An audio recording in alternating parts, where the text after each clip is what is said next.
At exactly 1:23 a.m., a reactor exploded without warning. No earthquake. No war. No enemy attack. What followed was the worst nuclear disaster in human history, and most people still don't understand what really happened in Chernobyl.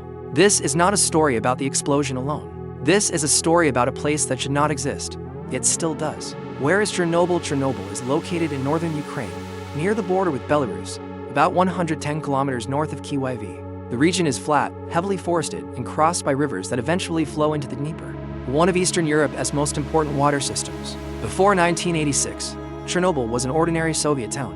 It had schools, hospitals, grocery stores, movie theaters, and apartment blocks filled with young families. Nearby stood the Chernobyl Nuclear Power Plant, one of the most powerful facilities in the Soviet Union. It was designed to supply electricity to millions of people across Ukraine and neighboring republics. The plant had 4 reactors in operation, with 2 more under construction. It was considered modern, efficient, and safe, at least on paper. How the power plant worked: the reactors used at Chernobyl were known as RBMK reactors. They were designed to produce large amounts of power using uranium fuel rods and graphite moderators. Water flowed through the reactor core to cool it, while graphite slowed down neutrons to sustain the nuclear chain reaction. Unlike many Western reactors, the RBMK design lacked a full containment structure, a thick concrete shell meant to trap radiation in case of an accident. This decision saved money and allowed for easier construction, but it also created a critical weakness, a weakness that would later turn catastrophic. The night of the disaster, set up on April 25, 1986, engineers at the reactor were prepared for a routine safety test. The goal was simple: to determine whether the turbine could continue generating power for a short time after a shutdown, in case of a blackout. This test had failed before, but management wanted results. The test was delayed for hours due to power demands from Kyiv. As night fell, a less experienced crew took over the shift. Fatigue, pressure, and poor communication began stacking risk upon risk. The critical mistakes: to perform the test, operators reduced reactor power, but the power dropped to low, into an unstable range. Instead of shutting the reactor down completely, they attempted to recover power manually. They disabled multiple safety systems. They removed control rods. They ignored warning signals. At 1:23 a.m., they initiated the test. Within seconds, the reactor surged out of control. The explosion, a massive spike in power, caused the water inside the reactor to flash into steam. The pressure blew the 1,000-ton reactor lid into the air. A second explosion followed, scattering burning graphite and radioactive fuel across the site. The reactor core was now open to the atmosphere. Radiation poured into the sky. There was no containment dome.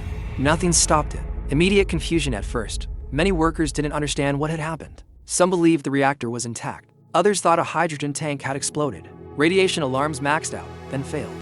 Firefighters arrived without protective gear, unaware that invisible radiation surrounded them. They climbed onto the reactor roof. They touched glowing graphite with their hands. Many would be dead within weeks. The first victims within hours. Dozens of plant workers and firefighters were hospitalized with severe radiation sickness. Their skin burned from the inside out. Their organs failed. Doctors had never seen injuries like this before. The Soviet government initially downplayed the event. No evacuation order was given to nearby residents. Children played outside under radioactive dust. Families drank contaminated water. Pripyat, the abandoned city. 3 kilometers from the plant stood Pripyat, a city built specifically for nuclear workers. It was young, modern, and full of life. Nearly 50,000 people lived there. They were not told the truth. It took 36 hours before authorities ordered a full evacuation. Residents were told they would return in 3 days. They never did. The exclusion zone eventually, a 30-kilometer exclusion zone, was established around the reactor. Entire villages were emptied. Animals were slaughtered. Forests absorbed radioactive fallout, creating what is now known as the Red Forest, one of the most contaminated places on Earth. The land became frozen in time. Why Chernobyl was so dangerous: the explosion released massive amounts of radioactive isotopes, including iodine-131, cesium-137, and strontium-90. These particles entered the air, soil, and water. Winds carried radiation across Europe. Radioactive rain fell as far away as Scandinavia. Food supplies were contaminated. Entire regions were affected. The liquidators: to contain the disaster, the Soviet Union mobilized over 600,000 workers, later known as liquidators. They cleared debris, buried contaminated soil, and built a massive concrete sarcophagus around the reactor. Many worked with minimal protection. Some had only seconds on the reactor roof before lethal exposure. Their sacrifices prevented an even greater catastrophe. Long-term consequences began. Cancer rates increased. Thyroid cancer surged, especially among children. Psychological trauma spread across displaced communities. Chernobyl became a symbol, not just of radiation, but of secrecy, failure, and human error. But the story doesn't end with the explosion, because Chernobyl didn't die. It changed, and what scientists have discovered in the decades since has shocked the world. After the explosion, the reactor was still burning. Radioactive fires continued inside the exposed core for days. To stop the release, engineers rushed to build an emergency structure known as the sarcophagus. It was constructed under extreme conditions. Radiation levels were so high that workers could not stay near the reactor for more than a few minutes at a time. Most tasks were performed manually. Concrete, steel, and lead were dropped into place with cranes operated from a distance. The structure was never meant to last decades. It was meant to survive long enough to buy time. The unsafe truth: the sarcophagus was flawed from the beginning. Cracks formed, water leaked inside, radioactive dust accumulated. Scientists feared a collapse could release radiation again. For years, Chernobyl remained unstable. The world watched, unsure how long the structure would hold. The new safe confinement in 2016, a new structure was completed. Known as the new safe confinement, it is the largest movable structure ever built. It was constructed nearby, then slowly slid over Reactor 4. The steel arch is over 100 meters tall and designed to last at least 100 years. Inside, robotic systems now dismantle the old reactor piece by piece. Chernobyl is still dangerous, but controlled. Can humans go there today? Yes, but only under strict rules. Scientists, engineers, and limited tourists are allowed into parts of the exclusion zone. Visits are timed, paths are controlled. Some areas remain completely forbidden. Radiation levels vary dramatically from one location to another. One step can be safe, another can be deadly. What happened to nature when humans left? Nature returned. Forest grew, animals multiplied. Wolves, deer, wild horses, and even bears now roam the exclusion zone.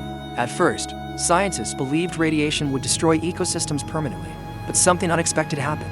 Life adapted, not without damage, but with resilience. Chernobyl became one of the most unique wildlife reserves on Earth. The mutation myth: popular culture often depicts Chernobyl as a land of monsters and extreme mutations. The reality is more complex.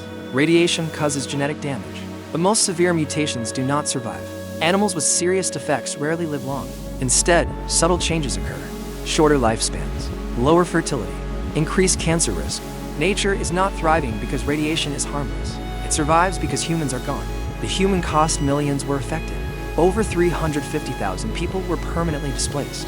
Entire cultures vanished, villages erased from maps. Elderly residents were relocated to cities they did not understand. Many never recovered psychologically. The loss of home proved as damaging as radiation itself. The children of Chernobyl were the most vulnerable. Iodine-131 accumulated in their thyroid glands.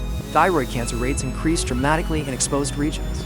Medical systems were unprepared. Years passed before the true scale became clear. Chernobyl's impact unfolded slowly, silently. Why Chernobyl still matters: Chernobyl changed nuclear safety worldwide. Reactor designs were re-evaluated. International cooperation increased. Transparency became unavoidable. The disaster exposed the dangers of secrecy and the cost of ignoring science. Comparison with other disasters: unlike Fukushima, Chernobyl involved a graphite fire. This allowed radioactive particles to rise high into the atmosphere. The release lasted days, not hours. Chernobyl remains the most severe nuclear accident ever recorded, not because of power, but because of design and decisions. What scientists study today? Chernobyl is a living laboratory. Researchers study radiation's long-term effects on DNA. They examine soil contamination. They track animal populations across generations. What they learn cannot be recreated safely anywhere else. Chernobyl provides data humanity cannot afford to repeat. The future of Chernobyl, the exclusion zone, will remain for centuries. Some isotopes decay quickly. Others persist for thousands of years. Parts of the land may eventually become safe. Others never will. Chernobyl is not healing. It is stabilizing. The final question: was Chernobyl a technological failure or a human one? The reactor exploded, but it was human decisions that allowed it. Ignored warnings, rushed tests, silenced voices. Chernobyl was preventable. That is what makes it terrifying. Closing Chernobyl is not just a place. It is a reminder of how fragile control can be, of how powerful mistakes are, and of what happens when progress moves faster than responsibility.